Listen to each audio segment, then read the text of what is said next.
नमस्कार दोस्तों, स्वागत है आप सभी लोगों का इंडियन फ्लाइंग के आज की इस नई अपडेट में। फ्रेंड्स, आगे बढ़ने से पहले आप सभी लोगों को मैं इतना बताना चाहूँगा कि आज मेरी तबीयत थोड़ी सी डाउन है, जिस कारण से आपको मेरी आवाज़ थोड़ी अलग लगेगी। सो वीडियो शुरू करते हैं और पहली बड़ी अपडेट की जानकारी ले लेते हैं, जिसके अनुसार यदि आप आज से इंटरनेशनल फ़्लाइटों से भारत में ट्रैवल करके आएंगे तो अब सभी लोगों का कंपलसरी होम क्वारंटीन लागू कर दिया गया है। जी दोस्तों, ये जानकारी हमने आपको पहले भी दी थी, लेकिन भारत सरकार ने जो नोटिफिकेशन निकाला था उस नोटिफिकेशन के आधार पर ये नियम आज से एप्लीकेबल हो गया है। यानी कि 11 जनवरी के बाद भारत के किसी भी एयरपोर्ट पर यदि आप इंटरनेशनल फ़्लाइटों से ट्रैवल करके आते हैं तो आपको कंपलसरी 7 दिन होम क्वारंटीन में रहना पड़ेगा। इसके साथ साथ 8वें दिन आपको फिर दोबारा से अपना कोरोना वायरस का टेस्ट कराना है, और वो कोरोना वायरस का नेगेटिव रिपोर्ट यदि आपका आता है तो वो रिपोर्ट आपको एयर सुविधा पोर्टल पर अपलोड करना जरूरी है। सो ये बात आप ध्यान रखें कि अब जो लोग भी इंटरनेशनल फ़्लाइटों से भारत में ट्रैवल करके आ रहे हैं, भले ही आप किसी भी देश से ट्रैवल करके आए, भारत में आने के बाद आपको कंपलसरी 7 दिन होम क्वारंटीन में रहना पड़ेगा। इसके साथ साथ फ्रेंड्स, एक और अपडेट यहाँ पर स्विट्ज़रलैंड की एयरलाइंस कंपनी स्विस एयरलाइंस आ रही है। स्विस एयरलाइंस भी अब फाइनली अपनी फ़्लाइटों को भारत से चालू कर चुकी है। जी दोस्तों, यहाँ पर स्विस एयरलाइंस पूरे 2 सालों के बाद भारत से अपनी फ़्लाइटों को चालू कर रही है। यहाँ पर स्विस एयरलाइंस सप्ताह में 2 दिन अपनी फ़्लाइटों को ऑपरेट करेगी, जहाँ पर आप मुंबई से जूरिक के लिए अब फ़्लाइट लेकर ट्रैवल कर सकते हैं। एक और अपडेट यहाँ पर दिल्ली एयरपोर्ट से भी जान लेते हैं। तो दिल्ली एयरपोर्ट ने आज ख़राब मौसम को लेकर एक अपने ट्विटर हैंडल अकाउंट से ट्वीट करके जानकारी दी है कि दिल्ली में इस समय ख़राब मौसम चल रहा है और लो विजिबिलिटी के कारण बहुत सारी फ़्लाइटें देरी से ऑपरेट हो रही है।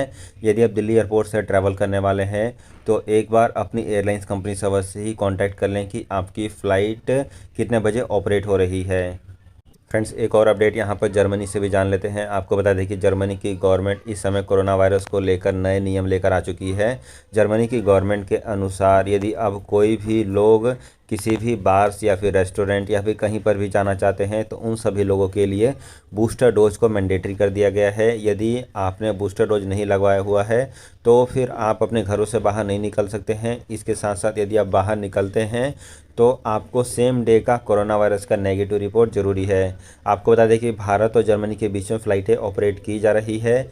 यदि आप भारत में हैं और जर्मनी ट्रैवल करना चाहते हैं तो जर्मनी की एयरलाइंस कंपनी लुफ्थांसा और भारत की एयरलाइंस कंपनी एयर इंडिया अपनी फ़्लाइटों को रेगुलर बेसिस पर ऑपरेट कर रही है।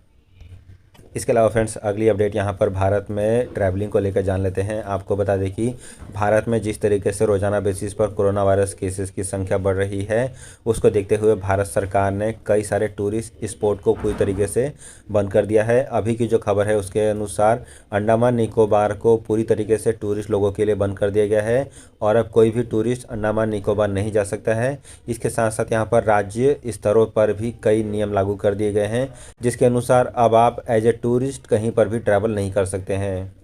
आपको बताना चाहेंगे कि इन सभी कारणों के कारण इस समय फ़्लाइट्स की कैपेसिटी फिर दोबारा से कम हो गई है और बहुत कम लोग ही डोमेस्टिक फ़्लाइटों से ट्रैवल कर रहे हैं।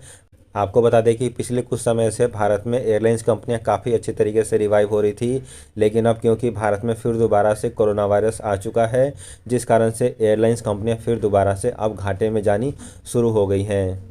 अगली अपडेट यहाँ पर कोलकाता एयरपोर्ट को लेकर जान लेते हैं। कोलकाता एयरपोर्ट से जो खबर सामने आ रही है उसके अनुसार एयरपोर्ट अथॉरिटी ऑफ इंडिया ने कोलकाता एयरपोर्ट पर जो पर फ्लाइट चार्जेस लगते हैं उसका खर्चा बढ़ा दिया है।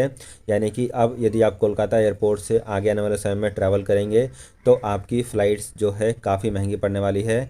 जी दोस्तों, यहाँ पर हर पैसेंजर्स के ऊपर कोलकाता एयरपोर्ट जो चार्जेस लेता था अब उन चार्जेस को बढ़ा दिया गया है, जिसके बाद अब आपकी फ़्लाइट नॉर्मली 1000 से 2000 महंगी पड़ने वाली है। आपको बता दें कि कोलकाता एयरपोर्ट अभी भी भारत सरकार के अंडर में है और कोलकाता एयरपोर्ट को मैनेज करने का काम एयरपोर्ट अथॉरिटी ऑफ इंडिया करती है।